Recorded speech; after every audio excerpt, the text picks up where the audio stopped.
ആകാശവാണി. നിയമസഭയിൽ ഇന്ന് പ്രതിപക്ഷ പ്രതിഷേധത്തിൽ പ്രക്ഷുബ്ധമായി ആദ്യ ദിനം. തയ്യാറാക്കിയത് അനീഷ് ഐലം, ജന്മഭൂമി ലേഖകൻ, തിരുവനന്തപുരം.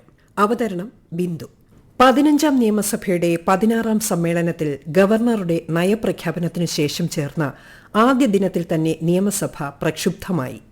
ശബരിമല സ്വർണ്ണക്കടത്ത് കേസിൽ ഹൈക്കോടതി പരാമർശങ്ങളുടെ അടിസ്ഥാനത്തിൽ ദേവസ്വം മന്ത്രി രാജിവെക്കണമെന്ന ആവശ്യവുമായി പ്രതിപക്ഷം നടുത്തളത്തിലേക്കിറങ്ങി. ബഹളം നിയന്ത്രിക്കാനാകാതെ വന്നതോടെ നാളത്തെ സഭാദിനം വെട്ടിക്കുറച്ച സ്പീക്കർ സഭയ്ക്കകത്തും പുറത്തും പ്രതിപക്ഷം പ്രതിഷേധം ഉയർത്തുകയും ചെയ്തു.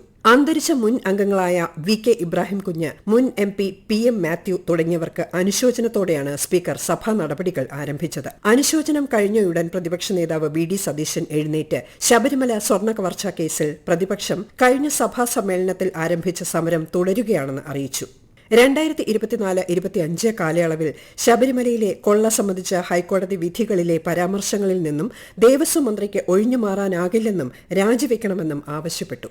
കേസ് അന്വേഷിക്കുന്ന പ്രത്യേക അന്വേഷണ സംഘത്തിനുമേൽ മുഖ്യമന്ത്രിയുടെ ഓഫീസ് സമ്മർദ്ദം ചെലുത്തുന്നുവെന്ന ആരോപണവും പ്രതിപക്ഷം സഭയിൽ ഉന്നയിച്ചു. ഇതോടെ പാരഡി ഗാനവും മുദ്രാവാക്യം വിളികളും പ്ലക്കാർഡുകളും ബാനറുകളുമായി പ്രതിപക്ഷം സ്പീക്കറുടെ ഡയസിനടുത്തേക്ക് നീങ്ങി. ബഹളത്തിനിടയിലും സഭാ നടപടികളിലേക്ക് സ്പീക്കർ നീങ്ങി. സഭാ ചട്ടങ്ങൾ പാലിച്ച് അടിയന്തര പ്രമേയത്തിന് നോട്ടീസ് നൽകാതെ പ്രതിപക്ഷം ബഹളം വയ്ക്കുന്നത് ഭീരുത്വമാണെന്ന് പാർലമെന്ററി കാര്യമന്ത്രി എം.ബി. രാജേഷ് പറഞ്ഞു. വിഷയത്തിൽ നിന്ന് ഒളിച്ചോടാനുള്ള പ്രതിപക്ഷത്തിന്റെ ശ്രമമാണിതെന്നും മന്ത്രി പറഞ്ഞു. ഇതോടെ പ്രതിപക്ഷത്തിനെതിരെ ഭരണപക്ഷവും ബഹളം ഉയർത്തി. ഇതോടെ ഭരണപക്ഷവും മുദ്രാവാക്യം വിളികളുമായി നടുത്തളത്തിന് അടുത്തെത്തി. സ്വർണ്ണപ്പാളി വിഷയത്തിൽ കോൺഗ്രസിനെതിരെ ആരോപണമുന്നയിച്ച് പാരഡി ഗാനവുമായി ഭരണപക്ഷവും രംഗത്തെത്തി. ഇതിനിടെ മഹാത്മാഗാന്ധിയുടെ പേര് ഒഴിവാക്കി പദ്ധതിയുടെ അന്തസ്സത്ത തകർക്കുന്ന തരത്തിൽ പരിഷ്കരിച്ച ദേശീയ ഗ്രാമീണ തൊഴിലുറപ്പ് പദ്ധതി സംസ്ഥാനങ്ങളുടെ മേൽ കടുത്ത സാമ്പത്തിക ബാധ്യത അടിച്ചേൽപ്പിക്കുന്നതിനെതിരെ കേന്ദ്ര സർക്കാരിൽ സമ്മർദ്ദം ചെലുത്തേണ്ടതിന്റെ ആവശ്യകതയിലേക്ക് സി.കെ. ഹരീന്ദ്രൻ എം.എൽ.എ. ശ്രദ്ധ ക്ഷണിക്കൽ അവതരിപ്പിച്ചു. മന്ത്രി എം.ബി. രാജേഷ് പ്രതിപക്ഷം പാടിയ പാട്ടിനുള്ള മറുപടി നൽകിക്കൊണ്ടായിരുന്നു ശ്രദ്ധ ക്ഷണിക്കലിനുള്ള മറുപടി നൽകിയത്. ഉണ്ണികൃഷ്ണൻ പോറ്റിയുമായി കോൺഗ്രസ് നേതാവ് സോണിയാഗാന്ധിക്കുള്ള ബന്ധവും ഭരണപക്ഷം സഭയിൽ ഉന്നയിച്ചു.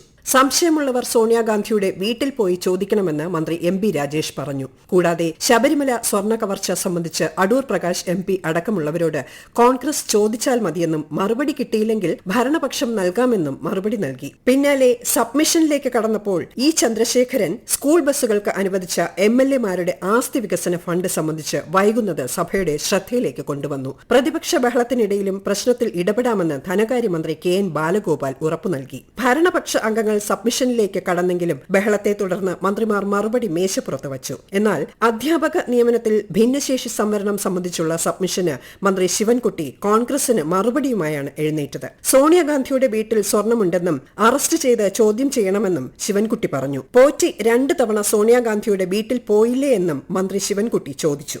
ആരാ പോറ്റിയെ സോണിയാഗാന്ധിയുടെ അടുത്ത് കൊണ്ടുപോയതെന്നും ശ്രീ ശിവൻകുട്ടി ചോദിച്ചു. തുടർന്ന് പ്രതിപക്ഷം ബഹളം ശക്തമാക്കി. ഭിന്നശേഷി സംവരണ നിയമനത്തിൽ ജില്ലാതല സമിതികൾ മുഖേനയുള്ള ഭിന്നശേഷി ഉദ്യോഗാർത്ഥികളുടെ നിയമന നടപടികൾ പൂർത്തിയാകുന്ന മുറയ്ക്ക് ഇതു സംബന്ധിച്ച ഒരു നടപടി റിപ്പോർട്ട് സുപ്രീം കോടതിക്ക് സമർപ്പിക്കേണ്ടതായിട്ടുണ്ടെന്നും ആയത് സമർപ്പിക്കുന്ന അവസരത്തിൽ NSS മാനേജ്മെന്റിന് നൽകിയ അതേ ആനുകൂല്യം മറ്റ് സമാന മാനേജ്മെന്റുകൾക്കും നൽകുന്ന കാര്യത്തിൽ എത്രയും വേഗം തീരുമാനമുണ്ടാകണമെന്ന് സുപ്രീം കോടതിയോട് ആവശ്യപ്പെടുമെന്നും മന്ത്രി നിയമസഭയെ അറിയിച്ചു. ഈ വിഷയത്തിൽ സർക്കാരിന് തുറന്ന സമീപനമാണുള്ളത്.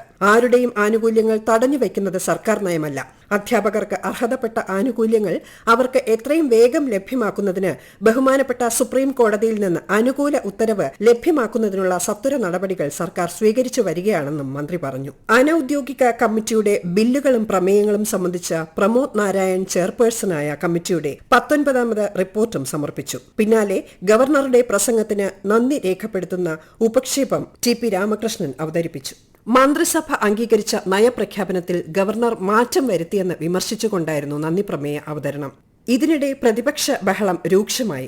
അടിയന്തര പ്രമേയത്തിന് നോട്ടീസ് നൽകാതെ ബഹളം വയ്ക്കുന്നത് ശരിയല്ലെന്ന് സ്പീക്കർ A.N. ഷംസീർ പറഞ്ഞു. പ്രതിപക്ഷത്തിന് സഭ ചേരുന്നതിൽ താൽപര്യമില്ലെന്നാണ് കരുതുന്നതെന്ന് മുഖ്യമന്ത്രി പിണറായി വിജയൻ പറഞ്ഞു.